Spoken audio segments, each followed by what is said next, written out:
Previously, natalo ni Hunter Cha si Black Knight. Pagkatapos nun, tinanong niya si Jinwoo, "Di ba sabi mo, isusuman mo yung pinakamalakas mo? Gawin mo na ngayon." Narinig yon ni Jinwoo at sumagot, "Pwede kang masaktan," pero nagpumilit si Cha.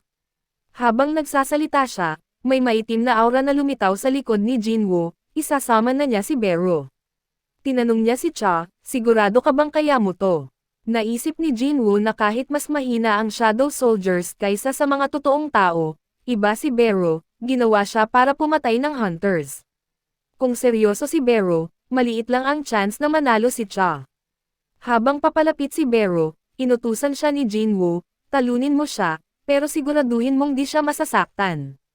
Pagkarinig nun, nagpakawala si Bero ng malakas na mana wave, nabiyak lahat ng ilaw at nabasag ang mga bintana sa paligid. Ramdam ni Cha ang lakas niya at napaisip, lumalaban ba talaga si Jinwoo sa ganitong klaseng nilalang? Nag-transform si Bero, handang lumaban. Pero bago pa magsimula ang laban, inutusan siya ni Jinwoo, "Itago mo yung mga kuko mo. Mahirap na pag nasaktan mo siya habang nagtetest lang tayo." Natakot si Bero sa sinabi ni Jinwoo, kaya agad siyang sumunod at binawi ang mga kuko niya. Nung nakita ni Cha na distracted siya, sinamantala niya ang pagkakataon at umatake, pero laking gulat niya nang makita niyang nasa likod na agad niya si Bero. Pareho to ng ginawa niya dati, naisip niya habang sumusugod ulit. "Akala mo ba mauulit mo lang sakin yan?"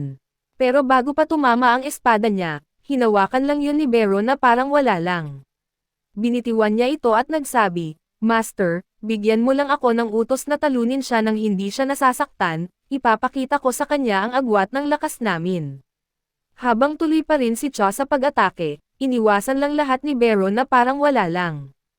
"Hindi pa ko tapos," naisip niya at umatake ulit, pero walang tumama. Napansin niya, lahat ng atake ko, naiiwasan niya kahit di siya gumagalaw sa pwesto niya. Bago pa siya makareact, biglang lumapit si Bero sa mukha niya at sumigaw ng malakas, dahil sa lakas nun, tinilapon siya ng ilang metro palayo. Pinanood ito ni Jinwoo at naisip, mukhang tapos na ang laban. Tapos tinanong niya si Cha, "Satisfied ka na ba?" Pero kahit sugatan, sumagot si Hunter Cha, "Hindi pa, kaya ko pa lumaban." Naisip ni Jinwoo, ano bang iniisip niya? Hindi naman siguro siya ganon ka-reckless para ipagpatuloy pa tong laban, lalo na't alam na niya yung agwat ng lakas namin. Iba kasi si Bero kumpara sa ibang Shadow Soldiers, hindi lang siya matalino, isa rin siyang natural-born na killing machine. Ramdam pa rin ni Jinwoo ang matinding uhaw ni Bero para pumatay. Kung inaasinta niya ang weak spot, naisip ni Jinwoo, sana lang hindi siya magkamali ng galaw. Samantala, sinabi ni Bero kay Cha, "Ang isang nilalang, alam kong siya ba ang predator o prey." Tumakbo siya palapit kay Cha, sabay sabi, "Ang prey na lumalaban sa predator ay hindi katanggap-tanggap." Umatake si Bero pero nakailag si Cha sa tamang oras. Habang naghahanda siya para sa isa pang strike, napansin niya si Cha na nag-iipon ng mana para sa isang atake. Pinalipad ni Cha ang atake papunta sa kanya at tinamaan si Bero sa balikat, pero sobrang tibay ng exoskeleton niya at nabasag ang weapon ni Cha. Pero planado pala talaga yun ni Cha. "Ngayon ang chance ko," sabi niya sa sarili. "Kulang ako sa mana kaya isang beses ko lang to magagamit, pero sapat na to." Gamit ang skill niyang Sword of Light, umatake siya kay Bero at sa wakas, napasok niya ang matigas nitong exoskeleton. Nabigla si Jinwoo sa nangyari, sa isang iglap, may naramdaman siyang lumitaw na command sa isip ni Bero, isang malalim na utos na nilagay ng Queen nung ipinanganak siya.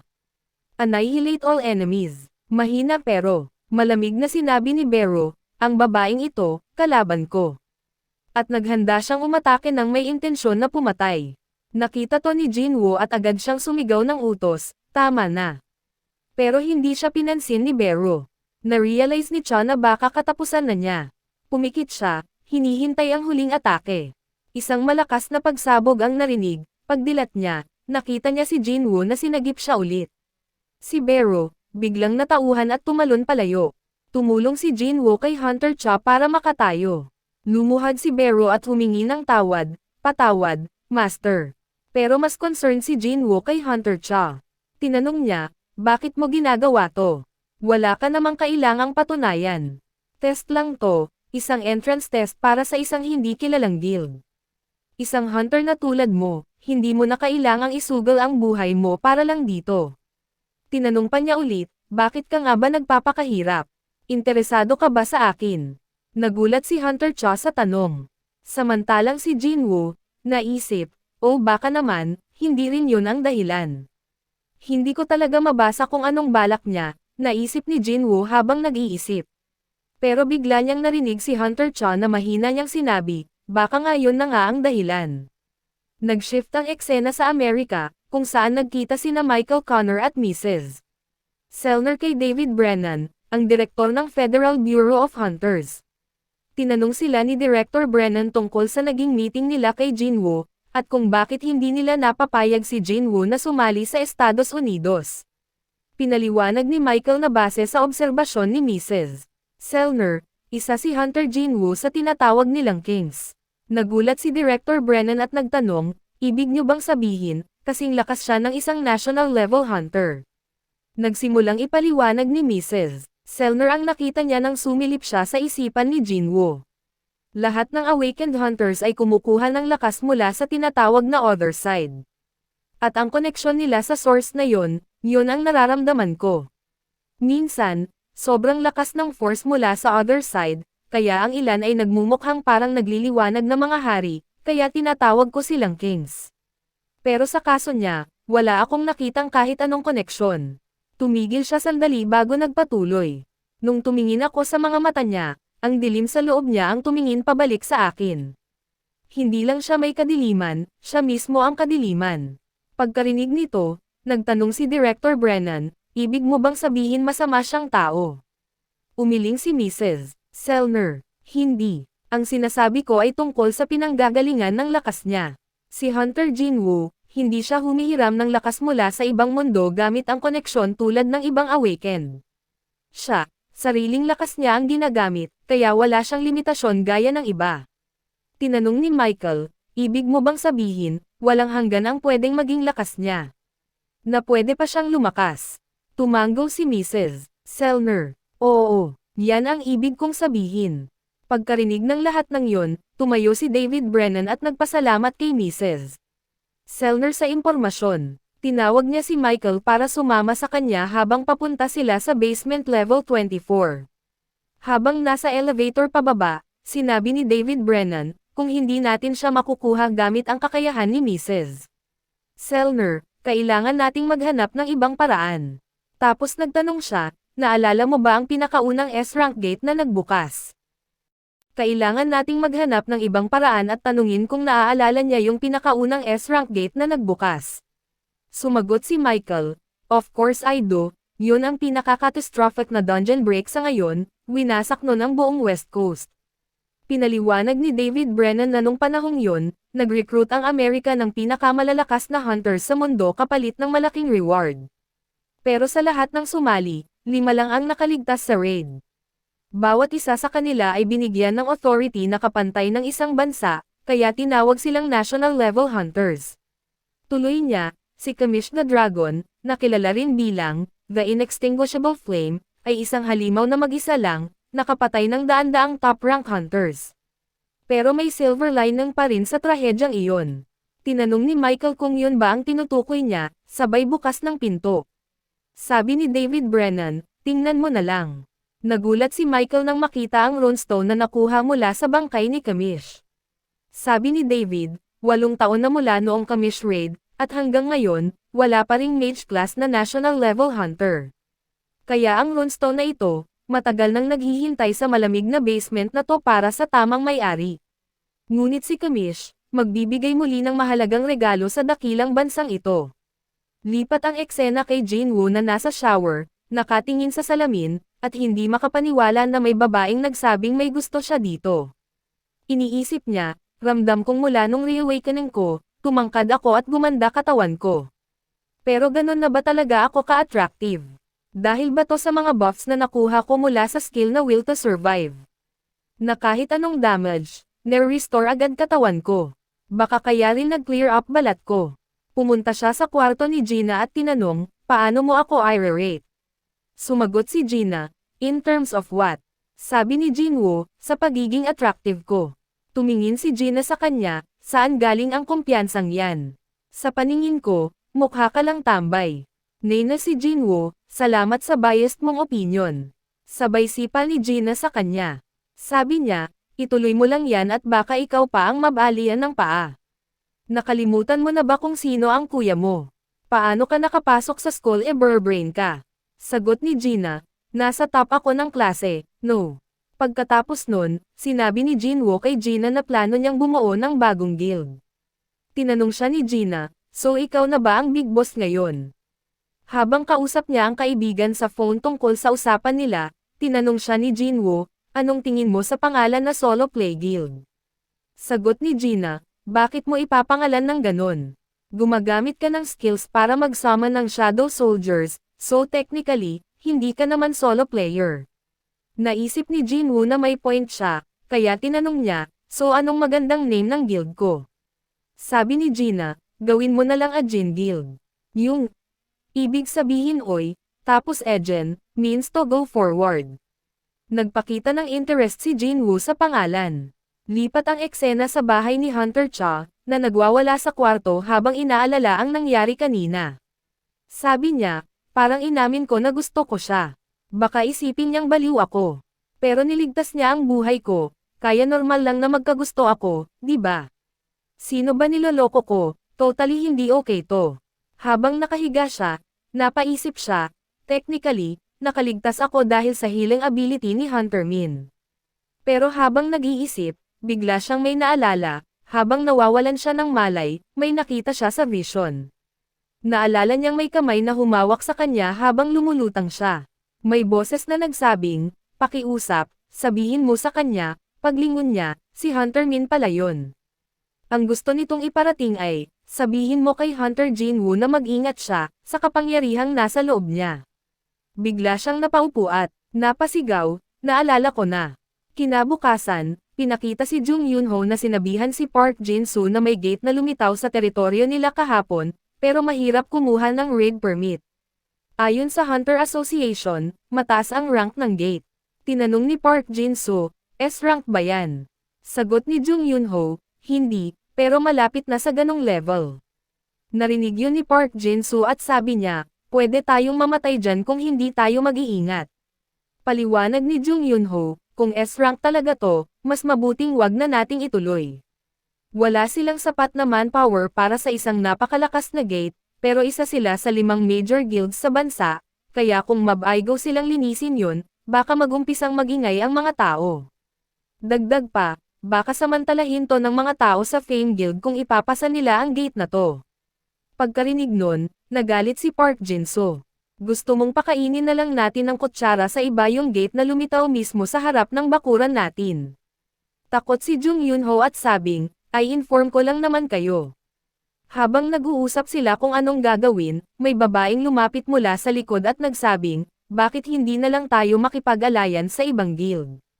Tinanong ni Park Jin-soo, may guild bang papayag? Halata namang humihingi tayo ng tulong kasi alam nating hindi natin kayang linisin to mag-isa. Sabi niya, naalala mo si Jinwoo. Sumagot si Hirim, alam mo naman kung sino tinutukoy ko. Nag-isip si Park Jin-soo. Iniisip niyang baka masira ang reputasyon nila kung gagawa sila ng alliance, pero baka rin kilalanin sila ng publiko kung makipag-team up sila kay Hunter Jinwoo. Tinanong niya kung anong ginagawa ngayon ni Jinwoo. Ulat ni Jung Yunho, kaka-clear lang niya ng gate na lumitaw sa highway, pero bukod doon, low-key lang siya ngayon. Tinanong niya, gusto mo ba kunin ko contact info niya? Pero pinigilan siya ni Park Jin-soo. Hindi tama na pag-usapan ang ganitong kaimportanteng bagay sa telepono. Bisitahin na lang natin siya. Lipat ang eksena kay Jinwoo na kausap si Jinho tungkol sa pangalan ng guild nila. Sabi ni Jinwoo, pangalanan na lang natin ng Ajin. Sumang-ayon si Jinho, perfect. Kahit ano, basta hindi na yung solo play guild. Pagkatapos nilang mag-decide sa name, sabi ni Jinwoo, isa na lang ang kailangan nating i-recruit at officially magiging guild na tayo. Tinanong ni Jinho, anong nangyari kay Hunter Cha? Sagot ni Jinwoo, mukhang hindi uobra. Hindi siya yung hinahanap ko. Nagulat si Jinho, ha? S-rank hunter yon, Ang ganda ng record niya sa dungeon raids. Bukod pa sa magaling siya, maganda rin talaga si Hunter Cha. Kahit saan mo tingnan, halos perfect na siya. Tinanong ni Jinho si Jinwoo, anong klaseng tao ba talaga ang hinahanap mo? Sagot ni Jinwoo, gusto ko ng taong may hunter's license, pero hindi masyadong interesado sa guild activities. Importante, mapagkakatiwalaan. Sabi ni Jinho, Sa tingin ko may kilala akong ilan na swak sa standards mo.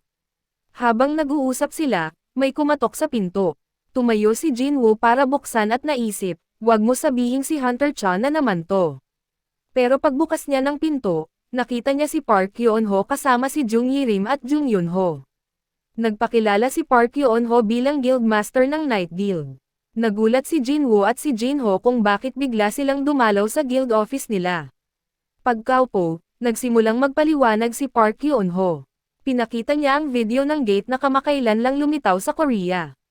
Sabi niya, malaki raw ang gate at naglalabas ng sobrang lakas ng magic energy. Tinanong ni Jinwoo, S-rank gate ba yan? Sagot ni Park Yeon-ho, hindi, pero sobrang lapit na sa S-rank. Ito na ang pinakamalaking gate na lumitaw sa Busan. Pagkarinig ng location, napaisip si Jinwoo, dapat yata magkita kami ulit ni Miss Jae-hee, baka ilibre niya ulit ako ng sashimi. Samantala, ipinaliwanag ni Park Yeon-ho na ang dahilan ng pagbisita nila ay dahil ayaw bigyan ng raid permit ng association ang guild nila, kulang sila ng S-rank hunter. Kaya nakiusap siya kay Jinwoo na sumama sa raid para makuha nila ang gate. Habang nagpapaliwanag si Park, nasa likod lang si Jung Yun-ho at iniisip kung pwede ba siyang humingi ng autograph kay Jinwoo.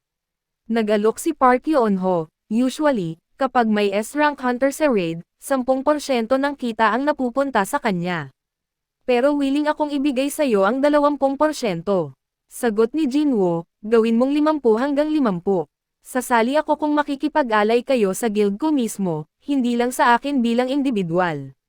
Sinabi ni Jinwoo na nagkataon lang na nakapagpatayo siya ng guild na pinangalanang Jin Guild. Sabi ni Park Yeon-ho, kung ganon, gawin na lang nating 40 hanggang 60 ang hatian. Pero sagot ni Jinwoo, hindi naman ako nakikipagtawaran. Hindi ko naman kailangan ng tulong, kayo ang lumapit sa akin. Naisip ni Park Yeon-ho, akala ko madali lang ito kasi bata pa siya at mukhang approachable, pero mukhang hindi siya basta-basta nagpapaloko. Pumayag na rin siya sa kondisyon na si Jinwoo ang baalang tumapos sa boss ng dungeon. Pagkatapos ng pag-uusap, sinabi ni Park Yeon-ho kay Jinwoo na ilang araw nang bukas ang gate, kaya kailangan na nilang simulan ang raid bukas ng pinakamalala. Niyaya niya si Jinwoo na sumama na agad sa kanila, pero sagot ni Jinwoo, hindi, kita na lang tayo bukas. May aasikasuhin pa ako, ayokong kayo pa ang maghintay. Habang nag-uusap, tumawag ang phone ni Jinwoo. Nagpaalam siya sandali at sinabing babalik siya pagkatapos sagutin ang tawag. Pagkasagot niya, nanay niya pala yon. Tinanong niya kung bumili ba ito ng bagong phone at kung napindot lang ba ang tawag. Sabi ng nanay niya, hindi raw, kaya niyaya siya ni Jinwoo na mag-dinner sila mamaya. Fast forward to the next day, makikita ang malaking crowd ng mga hunters malapit sa gate sa Busan. Lahat sila ay mula sa KNS Guild, handa na para sa raid. Si Park Yeon-ho, naka-armor na, nakatingin sa phone niya. Naisip niya, sana pinilit na lang natin siyang sumama kahapon. Baka malate siya. Tumingin siya sa oras at nagsabi, aalis na tayo in 5 minutes. Samantala, si Jinwoo naman ay naghahanda ng umalis. Habang nakatingin sa labas, nag-isip siya kung nagdala ba ng payong si Jin-a. Gamit ang Shadow Exchange, bigla siyang na-teleport sa location. Nag-shift ang eksena sa school ni Jin-a. May mga estudyanteng naglalakad sa hallway, nagrereklamo tungkol sa art teacher nila na pinapagawa sa kanila ng lahat ng trabaho. Pagpasok nila sa classroom, napansin nilang puro alikabok sa loob. Matagal na raw itong nakasarado at walang naglinis. Sa isang sulok, may napansin ang isang estudyante, isang gate. Tinawag niya agad ang mga kaibigan niya para ipakita ito. Lumapit ang estudyante sa gate at sabi niya, ano ba, takot ka? Safe naman yan habang nakasara. Mga hunters lang ang pwedeng pumasok o lumabas dito. Dagdag pa niya, mga 1 linggo pa bago ito bumukas. Narinig yun ng isa sa mga lalaki at sabi niya, itong lugar na to, buong semestre nang napabayan. Habang nag-uusap sila, hindi nila napansin na unti-unting nabibitak ang sill ng gate. Biglang may lumabas na kamay mula sa loob nito, hinablot ang ulo ng estudyanteng nakatayo sa tabi ng gate. Nagpumiglas ito, humihingi ng tulong sa mga kaibigan, pero huli na. Dinurog ng halimaw ang ulo niya sa harap mismo ng lahat. Nagulat ang mga estudyante nang makita nilang may mga halimaw nang lumalabas mula sa gate. Ang dalawang halimaw ay amoy na amoy ang laman at dugo ng tao, pero alam nilang sila ang scouts kaya kinontrol muna nila ang kanilang instinct at inuna ang kanilang misyon. Isa sa mga halimaw ang nakaramdam ng presensya ng tao sa building. Sabi niya sa kasama niya, parang kastilyo ang layout ng building na to. Tawagin mo na ang mga kapatid natin, ako na ang bahala sa pangangaso. Sabi pa niya, papatayin natin lahat ng tao sa kastilyong ito at gagawing kuta. Doon pa lang tayo magsisimulang manghuli ng totoo. Paglabas niya sa kwarto, nakita niya agad ang ilang estudyante sa hallway. Bago pa man sila makariyak, nasa harap na nila ang halimaw. Lipat ang eksena kay Jinwoo na kara-rating lang sa location. Tinitigan niya ang gate at napabulong, mas malaki pala siya sa personal. Napansin niya ang mga teams. Nandyan ang mining team at collection team, kasama ang 13 A-rank hunters at 20 B-rank hunters. Naisip niya, ganito karami ang A-rank, as expected mula sa guild na may pinakamaraming A-rank. Habang nag-iisip siya, bigla siyang nilapitan ng mga hunters na sasama sa raid. Nag-uunahan silang magtanong tungkol sa abilities ni Jinwoo at kung siya ba ang manggaguna sa raid. Nabigla si Jinwoo sa atensyon. Buti na lang dumating si Yu Jinho, at tinulungan siyang humarap sa kanila. Pero si Yu Yuram ang sumalo ng sitwasyon, sinaway niya ang mga hunters at sinabing huwag nilang pahirapan si Jinwoo. Pagkatapos ay ipinakilala niya ang sarili niya kay Jinwoo. Sabi ni Yu Yuram na isa siyang A-rank healer ng assault team ng Night Guild. Napansin ni Jinwoo si Park Kyung-soo na nasa likod niya. Lumapit si Park Kyung-soo at sinabi kay Jinwoo na siya na ang magpapaliwanag sa buong team. Sabi niya, siya ang manggaguna sa raid. Narinig ito ng ibang guild members at sinabi, hindi ba't si Hunter Jinwoo ang dapat manguna? Siya ang S-rank dito. Sumagot si Park Kyung-soo. Si Hunter Jinwoo ang bahala sa rear, sisiguraduhin niyang ligtas tayo. Nagulat ang iba, ano to? Iniisip mo ba na napakahina namin kaya kailangan pa namin ng tagabantay? Pinaliwanag ni Park Kyung-soo kay Jinwoo na baka medyo bastos pakinggan, pero ganito talaga ang normal nilang atmosphere. Sabi naman ni Jinwoo, ibig sabihin lang yan, mataas talaga kumpiyansa nila sa sarili nila. Matapos ang usapan, nagsimula na silang pumasok sa dungeon. Lipat ng eksena, sa Hunters Association Emergency Call Center. Isang phone operator ang nakatanggap ng tawag mula sa isang babae. Takot na takot ang nasa kabilang linya at sinabi, may mga halimaw sa labas, nagka-dungeon break sa school namin. Tinanong ng operator kung nasaan siya. Sagot ng babae, nagtatago ako sa banyo, sobrang takot ko, kasama ko yung kaibigan ko tapos bigla na lang may lumitaw na mga halimaw at pinatay lahat. Sinubukan siyang pagkalmayan ng operator at sinabing paparating na ang mga hunters. Tinanong niya, alam mo ba kung anong klaseng halimaw yun? Sabi ng babae, nakita ko na sila sa TV, kulay green ang balat nila. At ang operator ay nahintakutan nang marinig niya ang mga hiyaw ng babae na humihingi ng tulong. Samantala sa paaralan, ang mga estudyante ay tumatakbo palabas ng gusali dahil kinuha ng mga orko ang mga nakulong sa loob. Nag-umpisang mag-usap ang mga orko kung paano nila nawala ang kalahati ng kanilang biktima, at sinabi ng pangalawa na ayos lang dahil marami pa namang natitira. Sinabi nila na nagawa nilang harangin ang daanan ng pagtakas at ngayon ay aakyat na naman sila sa ibang palapag para kunin ang lahat ng natitirang mga tao. Samantala, ang mga estudyante ay nagbarikada gamit ang mga mesa at upuan at nakulong sila sa loob ng isang silid-aralan, pero walang silbi dahil sinira ng isang orko ang pinto. Habang tinitingnan ng mga estudyante ang eksena ng may sindek, nakita nila ang isang orko na balot ng dugo na direktang papunta sa kanila. Nakakita ng pagkakataon ang isang estudyante, nag-umpisa siyang tumakbo papunta sa bintana para makatakas habang abala ang orko sa ibang mga estudyante. Nang malapit na siya sa bintana, nakita niya ang dalawang pulang mata na nakatingin sa kanya. Bago pa siya makapag-react, nakita niya ang isang palakol na direktang papunta sa kanyang ulo. Sa isang iglap, tapos na para sa kanya. Habang mas maraming orko ang pumapalibot sa silid-aralan, nakaramdam ang isa sa kanila ng isang estudyante na may mahikal na enerhiya. Sinabi niya sa pinuno ang tungkol doon at sinabi sa kanila na patayin muna siya. Nakita natin sina Jana at Han Song-yi na nakatayo sa likod, natatakot, habang tinatawag niya ang kanyang kapatid. Si Han Song-yi, nang makitang walang labasan, sinabi kay Jana, kahit ako ay isang E-rank ako ay awakened.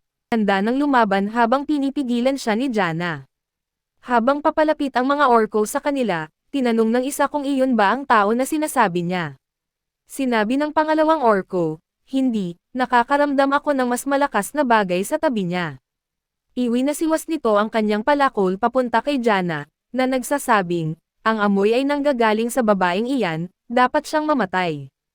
Ipinikit ng dalawang babae ang kanilang mga mata, pero nang imulat ni Jana ang kanyang mga mata, nakita niya ang isang mataas na orko na nakatayo sa harap niya na nagawang pigilan ang atake.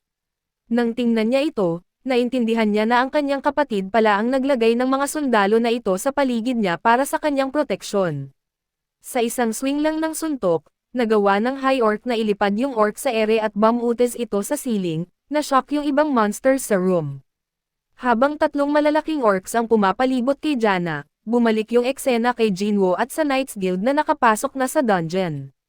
Sumigaw si Park Young-soo at sinabi sa lahat na ogre daw, at nakita nilang lahat ang isang napakalaking higanti, isang two-headed ogre na nakatayo sa harap nila. Nang iwinasiwas ng creature yung weapon nito sa mga hunters, si Park Young-soo, gamit yung ability niya, gumawa ng shield sa harap niya. Buong lakas na tumama yung monster sa shield pero walang nangyari kasi malakas yung barrier para harangin yung atake. Inutusan niya si Yunai na nag-start tumakbo papunta sa mukha ng monster, tumatakbo sa axe nito, nagawa niyang bulagin yung beast at sinabi sa ibang hunters na magbigay ng maraming damage hanggat gusto nila. Pagkarinig nun, lahat ng hunters nag-charge papunta sa beast, pinagtataga nila ito at gamit yung magic nila, sinunog ng mga mages yung creature hanggang sa naging abo. Pagkatapos nilang talunin yung creature, sinabi ni Park Young-soo sa team na mag-regroup muna. Sinabi niya kay Jinwoo na hindi maganda ang tingin ng mga pangyayari. Alam kong hindi ito magiging madali pero hindi ko in-expect na makakalaban tayo agad ng twin-headed ogre. Tinanong niya si Jinwoo kung alam niya yung second name para sa mga twin-headed ogres na ito at sinabi ni Jinwoo na tinatawag silang Gravekeepers. Sinabi ni Park Young-soo na tama, which means magkakaroon ng army ng undead na naghihintay sa kanila.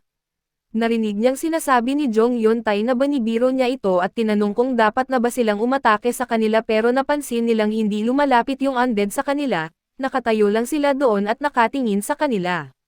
Nag-start mag-discuss yung mga hunters na parang may kakaiba sa kanila habang uma-address sila, usually daw kasi nag-charge agad sila pagkakita.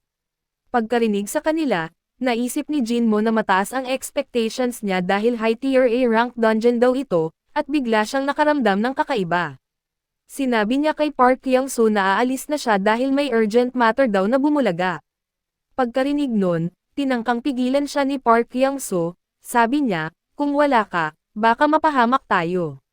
Sinabi ni Jinmo sa kanya, kung ganoon, tatawag ako ng isang taong kasing maaasahan ko. Siya na ang bahala sa iyo at sa mga hunters mo mula ngayon. Nakita ng lahat ng hunters yung creature at na-shock sila dahil nakilala nila ito bilang yung ant mula sa Jew Island raid. Sinabi ni Jinmo sa kanila, kung ganoon, hindi na kailangan ng introductions. Sinabi niyang siya na ang papalit sa raid na ito.